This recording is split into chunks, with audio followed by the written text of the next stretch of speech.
HSC 26 batch. এখন তোমার যেটা জানা জরুরি সেটা হচ্ছে বাংলাদেশে যতগুলো পাবলিক বিশ্ববিদ্যালয় রয়েছে এবং যে বিশ্ববিদ্যালয়গুলো তুমি টার্গেট করেছো সেই বিশ্ববিদ্যালয়গুলো আসলে আবেদন যোগ্যতাটা কেমন এবং আবেদন যোগ্যতা অনুপাতে তোমার আসলে পরীক্ষা সেরকম হয়েছে কিনা মনে মনে সেটা ফিক্স করো। তো আজকের এই ভিডিওতে আমরা কথা বলবো যে যে বিশ্ববিদ্যালয়গুলো রয়েছে অর্থাৎ ইঞ্জিনিয়ারিং থেকে শুরু করে অর্থাৎ বুয়েট থেকে শুরু করে একেবারে জেএসটি পর্যন্ত এবং মেডিকেল সবগুলোর আমরা আবেদন যোগ্যতা আগে দেখবো। তো প্রথমে আমরা শুরু করতেছি, চলো।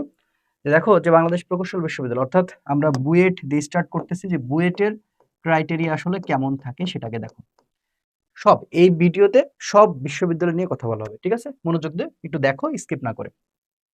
তো বুয়েটে যেটা করা হয় সেটা হচ্ছে যে তোমার এইচএসসির আবেদন যোগ্যতা এটা ন্যূনতম, হ্যাঁ, যে ন্যূনতম বলা হয় তোমার সেটা হচ্ছে 4, হ্যাঁ, ন্যূনতম বলা হয় ন্যূনতম জিপি। আসলে ইঞ্জিনিয়ারিং গুলোতে এসএসসি খুব একটা ফ্যাক্ট হয়ে দাঁড়ায় না, সেটা জাস্ট দেওয়া থাকে।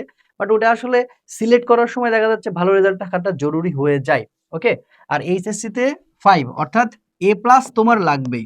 বুয়েটে পড়তে গেলে এইচএসসি তে এ প্লাস লাগবে এবং এ প্লাস এর পাশাপাশি কিছু মানে কন্ডিশন আছে, সেটা হচ্ছে ফিজিক্সে তোমার 5 থাকা লাগবে। মানে এটা কিন্তু গত বছরের, হ্যাঁ, আমি কিন্তু বলে দিই, এটা এটা হচ্ছে 2025 সালের মানে রেজাল্ট কিন্তু খুবই খারাপ হয়েছিল। তো সেই অনুপাতে যে বিষয়টা আছে সেটা বলে দিচ্ছি। তো বুয়েট আসলে যেটাই হোক রেজাল্ট খারাপ হলো ভালো হলো সেটা দেখবে না। তো ফিজিক্সে এ প্লাস অর্থাৎ 5 থাকা লাগবে, কেমিস্ট্রিতে 5 থাকা লাগবে এবং হচ্ছে ম্যাথেও হচ্ছে 5 থাকা লাগবে। এটা সর্বনিম্ন এবং টোটাল এ প্লাস স্কোর হওয়া লাগবে। কারণ এখানে আগে সিলেক্ট করা হয়, সিলেক্ট করার পরে সকল শিক্ষার্থী পরীক্ষা দিতে পারে না। দ্যাটস ওয়াই আমরা এখানে সহজে বলতে পারি যাদের আসলে ভালো রেজাল্ট, একেবারে ভালো রেজাল্ট হবে, ঠিক আছে, তারা আসলে বুয়েটের টার্গেটটা করা জরুরি। এটাই হচ্ছে আসল কথা। এরপর আসো যদি রুয়েট নিয়ে একটু কথা বলি। ন্যূনতম জিপি হচ্ছে 4 পয়েন্ট এবং সেখানে হচ্ছে যে এসএসসি তো এটা ন্যূনতম, এটা এসএসসি এর ন্যূনতম হচ্ছে, আচ্ছা এটা একটু বলে দিই। আচ্ছা রুয়েটের ক্ষেত্রে কি, রুয়েটের ক্ষেত্রে হচ্ছে তোমার ন্যূনতম জিপিএ দুইটাতে 4 থাকতে বলে, যে ন্যূনতম থাকাই লাগবে, যে 4 এটা থাকাই লাগবে, ঠিক আছে। এরপরে ফ্যাক্ট হয়ে দাঁড়াবে হচ্ছে এইচএসসি রেজাল্ট। এইচএসসি রেজাল্টটাই আসলে সবচেয়ে বেশি এখানে আসলে ফ্যাক্ট হয়ে দাঁড়ায়, এইচএসসিটাই মানে মেন। তো সেখানে ফিজিক্সে 4 অর্থাৎ এ থাকা লাগবে, এ গ্রেড থাকা লাগবে, কেমিস্ট্রিতে এ গ্রেড থাকা লাগবে, ম্যাথে হচ্ছে এ গ্রেড থাকা লাগবে এবং ইংলিশে এ গ্রেড থাকা লাগবে, এ গ্রেড থাকা লাগবে। এবং এটা এতটুকুই না, সব মিলে 18। অর্থাৎ দেখো তো এটা যদি আমরা যোগ করি তাহলে কত হচ্ছে, 4 4 4 16, কিন্তু সবগুলো কত করে আছে, হাইস্ট 5 করে আছে, তাহলে 4 5 20 অর্থাৎ 4 গুণ 5 কিন্তু 20 হয়, পয়েন্টে 20। এই 20-র মধ্যে তোমার সর্বনিম্ন 18 থাকা লাগবে, যেখানে রিকোয়ারমেন্ট হচ্ছে সর্বনিম্ন সবগুলোতে এ থাকা লাগবে। তার মানে এটাও মোটামুটি এ প্লাসের কাছাকাছি রেজাল্ট হলেও না হলে হবে না। এরপর আসো কুয়েট। কুয়েটে এসএসসি ন্যূনতম যোগ্যতা হচ্ছে 4, এটা তো জানোই, এবং এইচএসসি তেও সেটাই। বাট মূল যে বিষয়টা তুমি দেখবা এইচএসসির ক্ষেত্রে আসলে যেটা তোমাকে দেখতে হবে, এইচএসসির ক্ষেত্রে দেখতে হবে হচ্ছে গণিত প্লাস ফিজিক্স মানে এবং হচ্ছে কেমিস্ট্রি, ঠিক আছে। সেটা হচ্ছে ম্যাথ, একটা হচ্ছে ম্যাথ, এরপর হচ্ছে ফিজিক্স এবং হচ্ছে কেমিস্ট্রি, এই তিনটাতে 14 থাকাই লাগবে এবং ইংরেজিতে কিন্তু 3 থাকাই লাগবে। 3 মানে বুঝতেছো কত পয়েন্ট আর কি। আচ্ছা, তো আমরা জানি যে এ প্লাস, এ প্লাস মানে হচ্ছে 5, এ মানে হচ্ছে 4, বুঝতে পেরেছো? এটা মাথায় রাখবা। এ মানে কিন্তু হচ্ছে 4, আর এ মাইনাস মানে হচ্ছে 3.5, আর বি মানে হচ্ছে 3। তো 3 থাকাই লাগবে। তো এখন দেখো যে আমি এখানে 14 বলতে কি বুঝতেছি, খুবই টাফ। গণিতে হচ্ছে 5, ধরো ফিজিক্সে 5, বুঝতে পেরেছো? আর রসায়নে মনে করো তোমার 4 আছে, তাহলে তুমি পরীক্ষা দিতে পারবা। এরকম কন্ডিশন, তার মানে ওই ঘুরে ফিরে সবগুলো প্রায় এ প্লাসের মতোই কন্ডিশন, বুঝতে পারছো ব্যাপারটা? তাহলে এটাও কিন্তু খুব সহজ না। ওকে, এরপরে চুয়েট। চুয়েট কি বলতেছে, একই, ম্যাথ ফিজিক্স কেমিস্ট্রি মানে 14। এইচএসসির কথা বলতেছে, এসএসসি তো 4 এটা সবসময় বলা থাকে এইচএসসির ক্ষেত্রে। তার মানে কি, ফিজিক্সে যদি তোমার 5 মানে এ প্লাস গ্রেড থাকে এবং কেমিস্ট্রিতে যদি তোমার 5 10 থাকে, তাহলে হচ্ছে বাকি থাকতেছে কি, বাকি থাকতেছে ম্যাথ। ম্যাথের ক্ষেত্রে তোমার কত থাকা লাগবে, 4 থাকাই লাগবে। এই ঘুরে পরে এ প্লাস রেজাল্ট লাগবে, না হবে না। আর ইংলিশে সর্বনিম্ন 3 থাকা লাগবে, মানে বি গ্রেড, বি গ্রেড থাকবে। তবে এখানে আরেকটা মজার ব্যাপার আছে, সেটা হচ্ছে যে দেখো এখানে একটা সাবজেক্ট আছে বায়োমেডিক্যাল ইঞ্জিনিয়ারিং। তো বায়োমেডিক্যাল ইঞ্জিনিয়ারিং পড়তে গেলে আবার তোমার বায়োলজিতে 4 থাকাই লাগবে। অর্থাৎ তোমার ইঞ্জিনিয়ারিং পড়তে গিয়েও কিন্তু বায়োলজির কি থাকতে হচ্ছে, 4, সর্বনিম্ন 4 থাকাই লাগবে। তার মানে ইঞ্জিনিয়ারিং ম্যাক্সিমাম তোমার প্রিপারেশন নেওয়ার ক্ষেত্রে সবচেয়ে ভালো হয় তোমার গোল্ডেন এ প্লাস বা এ প্লাস নিশ্চিত থাকতে হবে, এবং সবচেয়ে সহজ কথা হচ্ছে ফিজিক্স, কেমিস্ট্রি, ম্যাথ এবং বায়োলজি। তোমার ফিজিক্সে অন্তত এ প্লাস, কেমিস্ট্রিতে এ প্লাস, ম্যাথে এ প্লাস, এগুলো তোমার রুয়েট, এরপরে হচ্ছে চুয়েট, এরপরে হচ্ছে কুয়েট, এগুলা কভার করবে, ঠিক আছে। আর বুয়েটের ক্ষেত্রে যা দেখবা বায়োলজিতে এ প্লাস লাগতেছে, মানে বুয়েট আসলে গোল্ডেন ছাড়া দেখবা যে হবেই না, ঠিক আছে। এই হচ্ছে বিষয়। ওকে, এবার যদি আসো মেডিকেলের ক্ষেত্রে, মেডিকেলের ক্ষেত্রে কি, মেডিকেলের ক্ষেত্রে জিপিএটা খুবই ফ্যাক্ট হয়ে দাঁড়াবে, অর্থাৎ মেডিকেলের ক্ষেত্রে জিপিএ খুবই গুরুত্বপূর্ণ। জিপিএ ভালো না হলে আসলে পরীক্ষা দিয়ে লাভ হয় না। তো 25-26 শিক্ষাবর্ষে এসএসসি আর এইচএসসি তোমার ইন্ডিভিজুয়াল 3.5 করে দিছিল, আর মোট জিপিএ 8.5 করেছিল। তো এটা ডিপেন্ড করে আসলে এবছর রেজাল্ট কেমন হচ্ছে। দেখো আবার 24-25 আবার দুইটা মিলে কিন্তু 9 ছিল, ঠিক আছে। তো এটা আবার মাথায় রাখতে হবে যে দুটা মিলে কিন্তু 9 ছিল, আর সম্ভবত ইন্ডিভিজুয়াল হচ্ছে 4 করে 8 ছিল, 4, এটা আমার খুব মনে পড়তেছে না, সম্ভাব্য বললাম আর কি।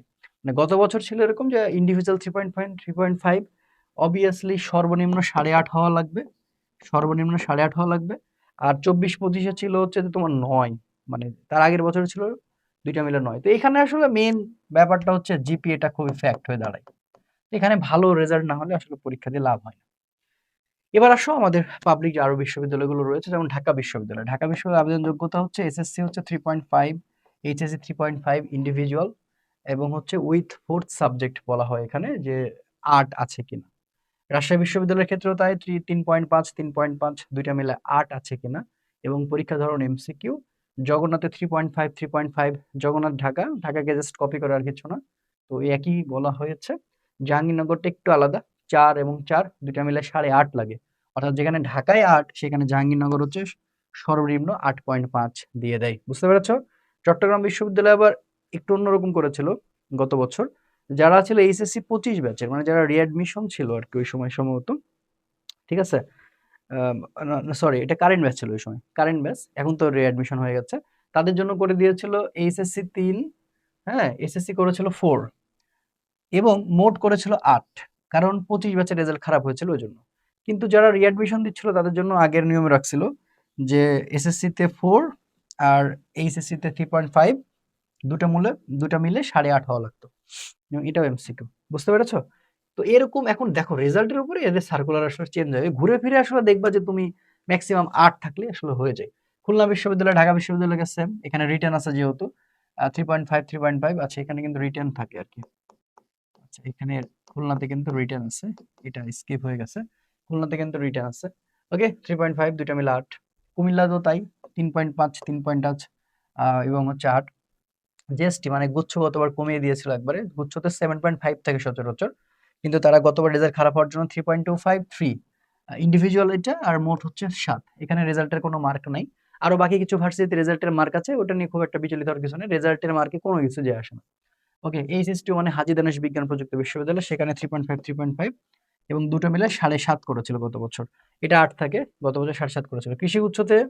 কৃষিগুচ্ছতে একটু ভালো রেজাল্ট লাগে, দুইটাতে আলাদা আলাদা 4 লাগে, এবং এটা কিন্তু উইদাউট ফোর্থ সাবজেক্ট, এটা কিন্তু ফোর্থ সাবজেক্ট যোগ হয় না, বাদ বাকি সবগুলো ফোর্থ সাবজেক্ট যোগ হয়, এবং 8.5 থাকতে হয়, ঠিক আছে। পরীক্ষা ধরন হচ্ছে এমসিকিউ। কৃষিগুচ্ছতে হচ্ছে মোট 9টা বিশ্ববিদ্যালয় আছে, সেটা একসাথে অ্যাডজাস্ট করে তারা পরীক্ষাটা নেয়, এবং একটা পরীক্ষা অনুষ্ঠিত হয়, সেখানে 9টা বিশ্ববিদ্যালয় আছে। এবার আসলে কেউ বের হয়ে যায় কিনা সেটা দেখার বিষয়, সময় আমাদের কথা বলবে। তাহলে বুঝতে পারছো, ইন্ডিভিজুয়াল দেখো এই যে এসএসসি এবং এইচএসসি, এটা ইন্ডিভিজুয়াল এবং মোট জিপিএ। ওকে, এই হলো বিষয়। তো মোটামুটি ধরা যায় যে তোমার আসলে সবকিছুর মধ্যে তুমি আসলে এখানে কি পাচ্ছ, সবকিছুর মধ্যে এখানে ঘুরে পেয়ে একটা জিনিসই পাচ্ছ, সেটা হচ্ছে কি বলতো, যে মোটামুটি 8 থেকে 8.5, 8 থেকে 8.5, অর্থাৎ তোমরা যারা 8.5-এর মধ্যে রেজাল্ট করবা তারা আসলে বেশি মাতব্বরি না করে ইঞ্জিনিয়ারিং মেডিকেলের মধ্যে না দৌড়াইয়া তোমরা হচ্ছে ভার্সিটি প্রিপারেশনে চলে আসো, এটা সবচেয়ে ভালো হয় আর কি। আর ইউনিভার্সিটিতে রেজাল্টটা কোনো ফ্যাক্ট হয়ে দাঁড়ায় না, রেজাল্টের মার্ক কোনো কোনো বিশ্ববিদ্যালয়, যেমন জাহাঙ্গীরনগর সম্ভবত 20, তারপরে হচ্ছে যে এই তোমার আরো কিছু বিশ্ববিদ্যালয় আছে, যেমন কোনো বিশ্ববিদ্যালয়ে 20 আছে, কোনো বিশ্ববিদ্যালয়ে 10 আছে, এরকমই আছে, মানে 20, 10, 30।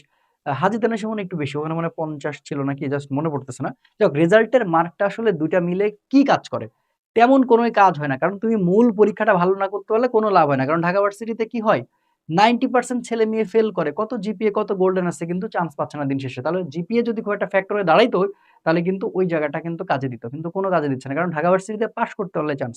এবার আসো, আমাদের ভার্সিটি কর ডেডিকেটেড একটা অনলাইন কোর্স আছে, এবং এখানে টিচার প্যানেল কারা থাকতেছে, কি করছে, সবই দেখাই দিচ্ছি। আমাদের ক্লাস শুরু হবে 16 আগস্ট হতে, এবং হচ্ছে ভার্সিটি কতে আমরা পদার্থ, জীববিজ্ঞান, উচ্চতর গণিত, আর আমাদের সাথে ফ্রি যাচ্ছে হচ্ছে রসায়ন, ইংরেজি, বাংলা ফ্রি।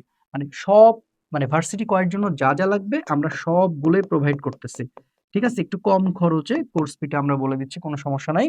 তো তোমরা দেখো আমাদের কোর্স ম্যাটেরিয়ালস গুলো যদি তোমাদের একটু বলি, class, exam, varsity model test, practice sheet, suggestion PDM, written প্রস্তুতি, mentorship, hand calculation, special note, lecture sheet, এবং লেকচার শিটের সাথে ক্লাস স্লাইড আলাদা করে দেবো, লেকচার শিট আমরা আলাদা করে প্রোভাইড করবো, এবং ভার্সিটি ফুল গাইডলাইন যেটা হয় আর কি। তো আমাদের কোর্স ফিটা হচ্ছে এখন ছাড়ে ভর্তি চলতেছে, সেটা হচ্ছে 1999 টাকা, বুঝতে পারছো? 1999 টাকা। কিন্তু তোমরা দেখো ডিসক্রিপশন বক্সে যে ফর্মটা আছে বা হোয়াটসঅ্যাপ নাম্বারটা আছে, আমাদের সাথে যোগাযোগ করলেই তোমরা আরো ডিসকাউন্টে ভর্তি হতে পারবা, কারণ আজকে আর কালকে আমরা আরেকটা স্পেশাল ডিসকাউন্ট দিয়ে দিয়েছি। আর আমাদের ক্লাস শুরু হচ্ছে 16 আগস্ট। আমরা আগামীকাল ফেসবুকে সবকিছু কোর্স সংক্রান্ত দেখাই দিব যে 16 আগস্টে আমাদের ক্লাস শুরু। ওকে, 16 আগস্টে আমাদের ক্লাস শুরু। আচ্ছা, কে কোন কোর্সে থাকতেছে দেখো, এখানে তুমি 2টা কোর্স নিতে পারবা, 3টা মোট কোর্স নিতে পারবা, আরো একটা কোর্স নিতে পারবা। সেটা হচ্ছে আমি বলে দিচ্ছি, দেখো এটা আমাদের কম্বাইন্ড কোর্স ভার্সিটি ড্রিমার্স 2.0। এই কোর্সটাতে আমরা কম্বাইন্ড, দেখতে পাচ্ছ, এটা আমি, এটা হচ্ছে শাকিল, এটা শামিম। শাকিল বায়োলজি, অর্থাৎ বায়োলজি লাভার, যশোরের। তোমরা অলরেডি আমাদের এই পেজে দেখেছো, আমরা সবাই একসাথে কম্বাইন কাজ করেছি এবং এত ডেডিকেটেড ভাবে কাজগুলো করব। এই কোর্সটা হচ্ছে লাইফ টাইম কোর্স, অর্থাৎ তুমি যখন এই কোর্সটা আমাদের নিয়ে নিচ্ছ, এটা কিন্তু একবারে জিএসটি পর্যন্ত তুমি ফুল ফ্রি অ্যাক্সেসে পাবা। অর্থাৎ এই কোর্সে যারা এনরোল করবা তারা কিন্তু একদম শেষ পর্যন্ত থাকবা, ঠিক আছে? তোমাদের থেকে আর কোনো টাকা পয়সা নেওয়া হবে না। তবে আমাদের যখন বইগুলো বের হবে আলাদা আলাদা, এই বইগুলো হয়তোবা তোমাকে কিনে নিতে পারে, তখন হয়তোবা কিছু টাকা খরচ হতে পারে। এছাড়া আমাদের এরপরে যে কয়টাই কোর্স আসবে, অর্থাৎ আমাদের তো স্পেশাল রাবি চবি থাকে, ঠিক আছে? রাবি চবি থাকে, এটাতে তুমি পাবা। এরপরে জিএসটির একটা আলাদা কোর্স থাকে, সেখানে পাবা। এরপরে হচ্ছে এগ্রি, এগ্রি একটা কোর্স আসবে, তুমি সেখানে প্রত্যেকটা কোর্সে তুমি ফ্রি অ্যাক্সেস পাবা। যদি চান্স হয়ে যায় হলো, আর চান্স না হলে শেষ পর্যন্ত আমরা তোমাদের একটা না একটা ক্যাম্পাসে যতক্ষণ না তুমি ঢুকতে পারবা, শেষ পর্যন্ত তোমার হাতটা আমি ছাড়বো না, আমরা হাতটা ধরে থাকবো। এবং এখানে সবচেয়ে ভালো বিষয়টা হচ্ছে তুমি আমাদের সাথে ডিরেক্টলি কথা বলতে পারবে, একটা ভালো মেন্টর পাবা, এবং হচ্ছে যে এখানে তোমাদের ভালো একটা মেন্টরশিপ পাবা আর কি, সহজ কথায় বলি। হ্যাঁ, আবার তুমি ফিজিক্সের কোর্সটা নিতে পারো, সেটা এখন মাত্র 599 টাকায় আমরা দিচ্ছি। এই 599 টাকায় তুমি জাস্ট শুধু ফিজিক্সটা আমার সাথে শেষ করতে পারো, ঠিক আছে? ডেসক্রিপশন বক্সে সবকিছু আমাদের দেওয়া আছে, তুমি ভাই ভরসা রাখতে পারো। 26 ব্যাচ তোমাদের সাথে প্রথম থেকে শেষ পর্যন্ত আমরা ছিলাম, অর্থাৎ সেই বাংলা থেকে শুরু করে একদম হায়ার ম্যাথ পর্যন্ত এমন একটা কোনো পরীক্ষা ছিল না যেখানে সাপোর্টের আমরা দেই নাই বা সাপোর্টিং রোলটা আমরা প্লে করি নাই। তো এই ভরসাটা তুমি করতে পারো আমার আর শাকিলের উপরে। আমি আর শাকিল দুজন বদ্ধপরিকর, এবং শামীম আছে সাথে, সাজ্জাদ ভাই আছে, সাজ্জাদ ভাইয়ের কথা বলতে ভুলে গেছে। এখানে হচ্ছে যে সেলিম স্যার আছে, সবাই, আমরা সবাই মিলে আর কি, আমাদের পুরো টিমটা, আরিশা একাডেমির পুরো টিমটা আমরা উজাড় করে এই ভর্তি যুদ্ধে একদম উজাড় করে দেবো তোমাদের জন্য। তোমরা ভরসা রেখে আমাদের এই কোর্সে ভর্তি হতে পারো। আমরা ক্লাস শুরু করছি 16 আগস্ট হতে। প্রিয় শিক্ষার্থী, স্বপ্ন বড় দেখো, এমন ডিসিশন নিও না যে ডিসিশনটাতে তোমাকে ভোগাবে, এমন ডিসিশন নিও না যেটা ভোগাবে, কারণ তোমার যেটা হবে না সেটা প্রিপারেশন নিতে যেও না, যেটা হবে সেটা নিয়ে কাজ করো। সো আমি ভার্সিটি ক নিয়ে কাজ করতে চাই, ভার্সিটি কয়ের একজন পরিশ্রমী, আমরা সবাই ডেডিকেটেড একজন টিচার হতে চাই। আমি আশা করব তোমরা আমাদের ভরসা রাখবা আর পড়াশোনাটা ভালো করে করবা। দেখা হচ্ছে পরবর্তী ভিডিওতে। আসসালামু আলাইকুম রহমতুল্লাহ।